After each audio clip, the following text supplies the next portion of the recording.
Hey y'all, Chris with Rockin Farm with yet another update. So I've got the sprinkler going out here. I put down that cover crop seed mix that I told you all about out here in the, we'll call it chicken run number 1. And the chickens are currently in chicken run number 2.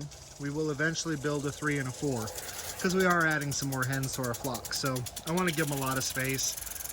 I like it when they forage. I like it when there's things in here that attract bugs and the bugs come in and then they eat the bugs. So in all honesty, I think just me having a sprinkler on this is probably going to help this come back a whole lot. But now that I've got this cover crop seed mix down here, I'm really anxious to see how it does. It's a fall or winter or fall or spring, early spring seed mix. It's technically winter here, but it's also like 75 degrees today. And it's supposed to be fairly decent weather all week long. Very fall-like for most places. So I figured I'll just get it on the ground and see how it does. And if it starts to sprout and get some roots going, then if it gets a little cold, it shouldn't hurt it too bad. I mean, the ryegrass grows fine even though it gets below freezing, so hopefully the other stuff in here will grow well as well.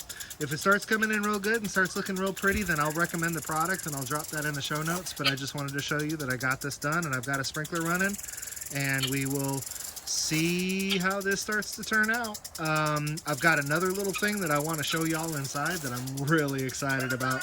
So I'll see you in a minute. All right, y'all. So what am I so excited about? This is what I'm so excited about. Super happy my Baker Creek heirloom seeds order arrived. I did order seeds from a few other places, but I ordered the majority of my seeds this year from Baker Creek. I've always been a big fan of theirs. They turn out great stuff, and they have excellent customer service. So let's see what we've got. All right, so there's a few things that I've never grown before. There's a few things that I've grown before. I decided to try some new stuff. I'm also going to do some experimenting, but we use a lot of tomatillos. So one of the things that I talked about with their customer service, if you look at this little sticker right here. So apparently with their tomatillos, they were having a problem with germination. So basically what they did is they gave you a whole bunch of extra seed. And I think that's really stand up of them. That's not something that they necessarily have to do because they can't really control how well things germinate. But because they knew they had a germination problem, they took care of it. That is stand-up customer service, and that's one of the reasons that I like Baker Creek. I've never grown these peas before, but I've heard good things about them. They look like a lot of fun. We'll give those a try. I did 3 different varieties of okra, and the reason I did 3 different varieties is because I don't know which one's going to grow best for me. Clemson Spineless is a good old-fashioned favorite of everybody. Eagle Pass is supposed to grow well here in Texas, but maybe not necessarily my part of Texas. And this Alabama Red is just a little bit different. I thought it would be a lot of fun. Oh, in our squash varieties, I've heard good things about these yellow scallop squash. I'm really excited about those. I have grown these butternut squash before. We are a big fan of gray zucchini squash, or as we know them, Mexican gray squash. I'm a big fan of the squash, so I want to see if I can get it to grow for me. I know that these yellow or golden zucchinis grow really well here in Central Texas, so we're going to give them a go as well. Let me see. In beans, so good old-fashioned bush beans. Try and get rid of the glare there. So these are the Bush Lake, the Blue Lake Bush 274 beans.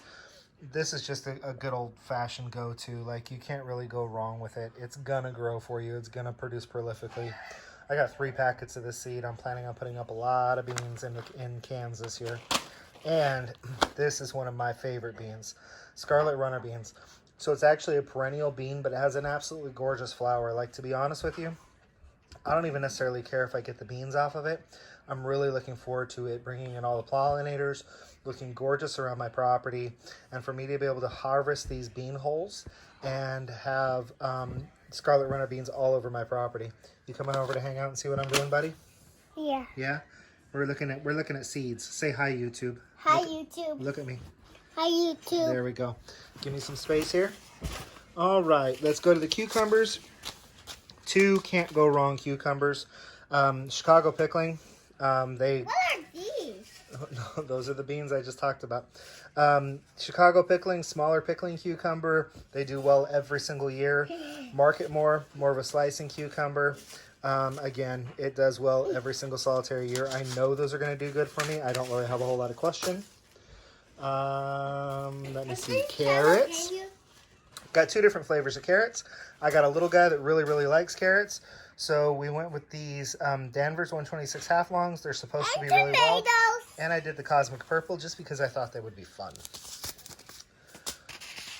Early Wonder beets. I've never heard anything negative about them. We'll see how they do. We actually do a little bit of like pickling eggs and stuff around here. And I love to put some beet juice in with my pickled eggs. So I enjoy beets. I like the beet juice for the color. I really love beet greens. So I'm excited about those. Let's go ahead and do tomatoes. Amish paste, kind of can't go wrong. Very low water content, really good for making your sauce. We have a little guy that eats every single tomato we put out there that's of the cherry variety. So we're probably going to put quite a few cherry tomatoes out this year. I've got the black cherries. I've got the yellow pears. I've grown these before. They did very well. And I got the atomic grape, Brad's atomic grape tomato. I know. Everybody says that they taste really good. We planted a bunch of these at our old house, and then we sold the house and left before they produced. But the seed starts and the tomato plants looked absolutely amazing. So I know it's a very strong plant. I'm excited to taste the fruit. I've had these before, but I've never grown them before. So I'm excited about that. What is this, Daddy? Good old-fashioned Roma tomatoes. We use those in our salsas.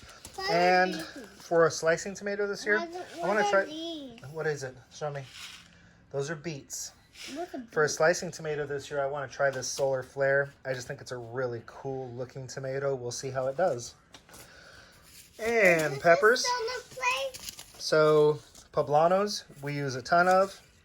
When we want to get some more heat, we like our Carolina Reapers. Two different varieties of jalapenos for two different purposes. Hold on, buddy. Hey, hold on. Two different jalapenos for two different purposes. Greg's Grande jalapenos get really big and they produce really well. Tam jalapenos tend to go red very early. And one of our best-selling things that we do is our jalapeno jelly. And I like to make my jalapeno jelly out of red jalapenos because it makes a much prettier jelly. So I wanted a pepper that goes red really fast. And then Cubanelle peppers. I decided to grow these instead of bell peppers. They are a sweet pepper and you can eat them at any stage. They go from this color to more of an orangey color to a red, and you can eat them at any stage. And they do have a different flavor profile at the different stages. I know some people that have done well with these, so I'm looking forward to trying them. We decided to go ahead and bring in a few pollinators. So I got some zinnia seeds. And I got some nasturtium seeds because I really like to eat the leaves of nasturtiums. So that should be fun. And this is a different variety. It's this orchid nasturtium, and it's just so pretty. If nothing else, it's going to bring in some pollinators. Let me see. And last, yes, I have. And last, I've got my Thai sweet basil along with the basil that I already have out there. When I went to seed this year, I just spread it everywhere. I didn't talk about that one, though, because you moved it. So Thai sweet basil I'm looking forward to. I've never grown bee balm before. This one's really cool. Spotted bee balm. Why is this one empty? Hold on, buddy. We have a lot of marshmallow on the property already, but I want more. Cilantro is always fun. Lemon balm I love. I really love the flavor of it. It makes great tea. We have a couple of different varieties of mint on the property already, so I decided to add another one. This mountain mint. That's squash, buddy. What's squash? Always got to have dill, especially if you're going to make pickles and pickled eggs. Are these big carrots? The Kajari melons. Everybody that I know that grows the Kajaris loves the Kajaris. So we're really looking forward to them. Those are butternut squash, bud. You've had that before. You like those. I love them. The Kajari melons. Everybody I know that grows them loves them. And we're going to do another kind of melon that we planted last year that I harvested seed from. It's just a cantaloupe, but it did really well for us. So I made sure I harvested it because I'm like, genetics, it did well. Let's see how it does from seed. Did you do this one? And then this is one of the things that Baker Creek does. When you order enough seed, they send you stuff. So we've got some purple basil, which I grow a lot of already, so I'm excited to have more seed. We've got our, a different kind of bee balm. So I'm gonna have 2 different varieties of bee balm going, and more dill, because you can never have too much dill. This is not from Baker Creek. My wife actually got this for me off of Amazon for Christmas. So just to add to our herbs, we're gonna throw some chamomile out there too, see how it goes. But look, Baker Creek as far as the eye can see. Daddy. Super excited. And we've got on top of the head here, good deal. So until I see everybody again, I'm excited about Baker Creek, and I want y'all to be happy and live healthy. Chris with Rockin' Farm.